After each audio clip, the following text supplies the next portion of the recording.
Hey everybody, how's it going? I am Sethum, and today in this video, folks, I'm going to be reviewing Fallout 76. This is the beta version of the game, so this is an earlier release. And so if you guys enjoy this video and find the information in this video informative, please do not forget to support me and the channel by hitting that like button. Subscribe to the channel for more similar content from myself, as I will be playing a lot of Fallout 76 along my art videos and stuff like that. So do subscribe if you want to see more gameplay and footage for the game. And if you have just subscribed, remember to hit that bell icon so that you get notified when I upload new videos. Also, why not check out some of my other videos here on the channel? Who knows, you might just enjoy them. And for those interested in hanging out with me, or if you have any questions, you can always find me on the Sethum Discord. Links to this, of course, can be found down below in the video's description, as well as in a pinned comment. Okay, so with all that said and done, I am going to be reviewing Fallout 76. Now, this review is based on my experience and impressions with the game in the hours that I have played it. The first thing that I do want to cover is that this is my personal opinion, and I do think that the game will get better as time goes on. So the very first thing I'd like to cover in this review are the bugs and issues that I've come across whilst playing the game. One of the big problems that did happen was the fact that although I pre-ordered the game and had access to the beta, when it went live on the PC, and this is a review for the PC primarily, I did have to re-download the game. So that's somewhere around 45 gigs of information, which took about 4 hours. And then I guess there was another 20 minutes, 30 minutes of loading screens that I had to go through, leaving me with about an hour and a half of gameplay on its first day of the beta release. Not a lot of information, not a lot of things to do there. However, I did try and go and explore the world, and so that was one big issue with the start. Obviously, they have extended the beta by a bit, so it's not necessarily a big thing, but there are several other bugs that I would like to go through and cover. One of the bigger bugs that I found, which was also annoying, was the fact that it seemed to me that certain sections of the map and the world did not fully render in. So for example, the textures on buildings were very bad. Parts of the buildings were not rendering in, and that also goes with the NPCs that I encountered. Basically what would happen would be I would find myself in a new location that I was trying to explore, places not fully being rendered in, so therefore I was bumping into invisible object, and the worst thing that I came across was the fact that there were enemies which were attacking me. So basically I was taking damage and I didn't know where the damage was coming from. Somewhat annoying and unpleasant to come across. I ended up having to run away from the areas to try and save my stuff, as I am a bit of a hoarder and I do store all of my junk. And so I do intend to use it to build stuff and all that good things. I do want to explore the building side of the game. The other problem, which is a big one actually, is the visual stuttering or the graphical lag, whichever way you want to call it. Now, I did play around with the settings, and apparently there are several options to make this go away. However, I do have a pretty beefy computer, and that should not be a problem. And apparently that is a thing also on console, and most players on PC are experiencing it, even though they have beefy computers. I mean, with my beefy computer, I should not have been experiencing any of those graphical issues. And so I did try a variety of things, such as tweaking my recording software, as that sometimes can cause issues, but that did not sort it out. Played around with the graphical settings, and it did not make much of an improvement. However, there is a way of dealing with this, and obviously there are videos out there that help you deal with this. The other problem that I came across was with the fact that the game crashed several times. Obviously, I encountered this in my second beta run, where I played it for about 6 hours straight, and in those 6 hours the game crashed on me 3-4 times. Now, this isn't necessarily a big thing. However, it did actually impact on my gameplay in that sometimes when it did crash, I was in the middle of an area full of bad, hostile NPCs where I was fighting them, and I just finished clearing out the hostiles and picking up all of the loot. Now, the good thing to this is I did not lose the loot that I picked up, but I didn't completely finish exploring the area. So when I logged back in, I logged outside of the area that I was exploring, and so therefore I had to do it all over again. And probably because other players had not been in there, there were double or triple the amount of enemies. Now, this isn't necessarily a bad thing, that just meant a lot more loot for myself, and so the enemies were not all that difficult to tackle. However, finally, there are two more bugs that I would like to cover in this review. The first one would be a problem with my camp. So basically in the game you can move your camp from one location to another. That is fine, and I do like the fact that you can do that. However, when I did move the camp, I did find a couple of issues. Now, I could place the initial camp down, but I had also set up a little base, if you will, and at first I was able to set up the base and place it down, but then later on in the game I found myself unable to place down my base. For some reason it just kept giving me a message, something along the lines of it needed supporting structures. Whatever that means, I have no clue. Now, if you guys know what that was referring to, please do tell me down below, as I'm sure this would help me out as well as people watching it. But I could not figure out what was wrong. I moved my camp several times, and every time you do move your camp, it does take away caps. Now, initially it can take anywhere between 5 to 20 bottle caps, which can be a bit costly, but I could not figure out what the problem was. Now, the way I got around this was to deconstruct my camp into its blueprint and parts, and then having to reconstruct it. I only found this out quite late in the game, and this was a bit of an issue because my camp already had a station where I could break down parts and things that I had gathered into the basic materials that I would need to use to craft other things and improve my camp, as well as obviously build up my camp.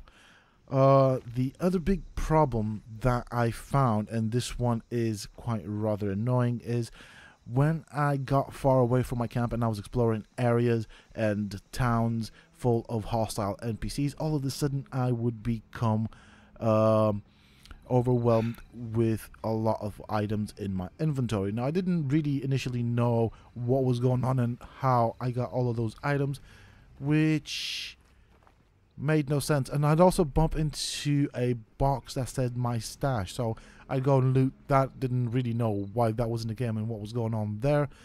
However, when I got back to my camp to empty out my inventory, I found that my personal stash was completely empty. So obviously this became somewhat frustrating, as it did happen quite a few times. Initially I discovered that somehow, for some odd reason, even when I wasn't looting that random box that read my stash, I'd find that all of my items and materials out of my stash somehow teleported from my camp into my inventory immediately, causing me to be overwhelmed, and so therefore I could not sprint for a long period of time. This is quite annoying, as sometimes this happened when I was quite far away from my camp, so I had to drop whatever I was doing and make my way back to my camp to be able to empty out my inventory. Now, these are bugs that I would expect to be fixed when the game goes live, as they are quite big ones, and yeah, they need fixing. Basically, it's not on. I mean, this is the beta version, so obviously there will be problems and issues, and hopefully Bethesda will pick up on this and sort them all out. Overall, not everything is bad about the game. The world is quite large and there's a lot of things to explore with a lot of things to kill. However, I'm going to talk about the overall experience of the game. Now, I am personally happy with it. I enjoyed every minute I played it. A lot of things to explore, and there is quite a bit of a story. Now, the story does come in the form of holotapes, where you will find holotapes for your overseer that your overseer has left behind, and you will find holotapes for people that lived in certain settlements which tell their story, which is quite nice. However, I can say that I did feel that the experience in this particular Fallout game was a bit watered down, simply because there were not enough non-hostile NPCs to interact with. There were no settlements that you could go in and explore and interact with the NPCs. Primarily, everything seems to be hostile, with very few NPCs that you can interact. Now, there are obviously also factions, but the interaction that I had with those factions was through finding the holotapes and hearing about the story.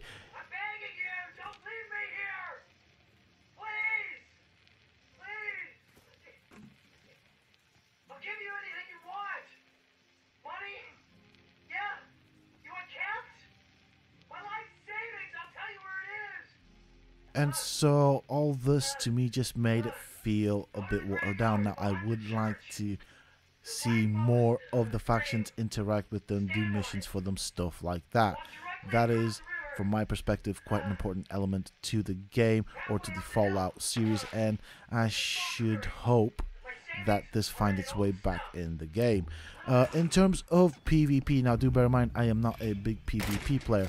What they have done is that when you attack a player, you do very minimal damage, and if that player attacks you back, then you become enemies with that player, and then you go on to doing full damage. Now, I personally am not a big fan of the system, and I just think it would have been a lot easier if they just set up a button or option or something to toggle PvP on and off. For those that wanted to do the PvP side of the game, they could just toggle PvP on and have their fill of killing each other out and all that. And those that do want to do the exploration side of the thing, just keep your PvP toggled off. Therefore, you can go and do all of your exploration, and you don't end up accidentally shooting another player and ending up in a PvP situation. Now, the good thing about this is that when you do die, you do not lose your weapons and ammunition and all your aid stuff, but you do lose your junk. Now, to me, the junk side of the game is quite valuable, because I do look forward to building as much as I can in the game. Obviously, this is an element, and a lot of things have been moved over from the Fallout 4, so building is pretty much similar, not on the same scale, but similar, and a lot of elements from Fallout 4 you will find in this game. It is just that it's now a MMO style of game.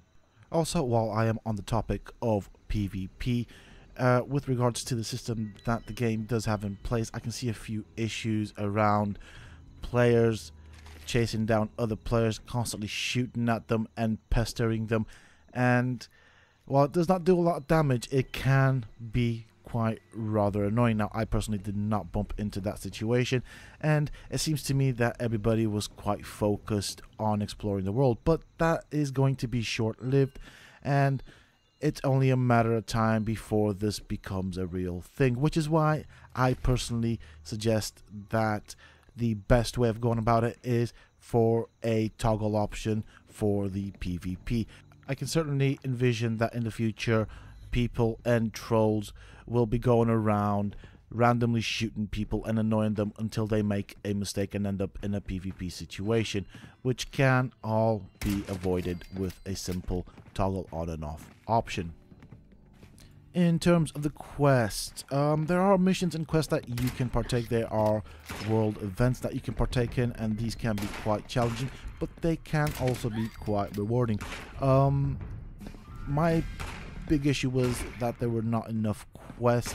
I would have liked more quests, and that would have gone hand in hand with having friendly NPCs where you can get the quest off of. I would have definitely liked that. Now, I understand that Bethesda do not want to introduce human NPCs, but fine, you can introduce non-human NPCs that'll give you quests and all that, and I kind of miss that. I hope that it finds its way back into the game, because that should totally be a thing, as I personally enjoy the PvE side of games. Several of the things that I did find really enjoyable in the game was, for one, the building side of the game. I personally like a game that does allow me to build up a base, and I did enjoy exploring all of the options that I had available to me in terms of building up my camp. So that is my main reason for actually being a bit of a hoarder and kind of keeping a hold of everything and stashing it away. The other things that I do like about the game is the amount of exploration available. Every little place can be explorable, and there's a lot of interesting things to find, ranging from NPCs that you can fight, and sometimes they're easy, other times they can be quite a lot of NPCs, which can make it challenging, but it is also fun at the same time. In terms of the VATs, I personally did not find that very useful. Where in the past the VAT was used to either stop time or slow down time, and by this I'm referring to Fallout 4. In this one, it just gives you a percentage of damage and likelihood of hitting your target. I personally found it a lot easier to just play it as a first-person shooter, and I was quite effective with it. I did not really need to rely on the VAT, so that has kind of lost its value with regards to the game. It's not a big thing. It is a thing for Fallout. I mean, the VAT was always a thing for the Fallout series, but this is an online game, and so stopping and slowing down time is not an option, and I can see why. I just personally did not find any good use for that. And finally, the last thing that I really did enjoy about the game was the background story. Now, obviously, in the game, you follow the Overseer's story, and you kind of go where she has gone in the past, picking up the holotapes and listening to her experiences and version of the world, or her understanding of the world that currently exists in West Virginia. You also find other holotapes from residents that have long gone or not around, which kind of gives you a bit of an insight on what the world is all about. Now, of course, I personally did like that, found the voice acting of a good quality, and it actually kept me company as I was going on doing my own thing, as obviously I did not group up with other players, just because I wanted to experience the world as a solo PvE player. So with all that out of the way, my final conclusion for the game is that it is a good game. It is very enjoyable. However, there are several issues that do need fixing, and I do hope that they do get fixed before the game actually goes live. Otherwise, if they do not, and most of these bugs and issues make their way into the live game, I cannot personally justify the price tag for the game. I think it is a bit steep, especially with the possibility of these bugs going on. Now, I hope that Bethesda have picked up on them and will sort them out before the launch of the game. There is still plenty of time for that to happen. That is it for this video, folks. I do hope that you have enjoyed it. If you have, please do not forget to support me on the channel by hitting that like button. Subscribe to the channel for more similar content. And if you have just subscribed, why not check out some of my other videos here on the channel? Who knows, you might just enjoy them. As I said before at the beginning of the video, the Fallout 76 will be a game that will be coming to my channel, so I'll be doing loads of gameplay, and I am totally looking forward to the option of having mods set up. And as far as I'm aware, Bethesda have announced that there will be an option for mods and people to have their own private server. So that is one big thing that I'm really looking forward to, and so there will be quite a lot of video gameplay on my channel. And of course, as usual, for those interested in hanging out with me, or if you have any questions about this review, you can always find me on the Sethtopia Discord. Links to this, of course, can be found down below in the video's description, as well as in a pinned comment. Until next time, stay safe, folks.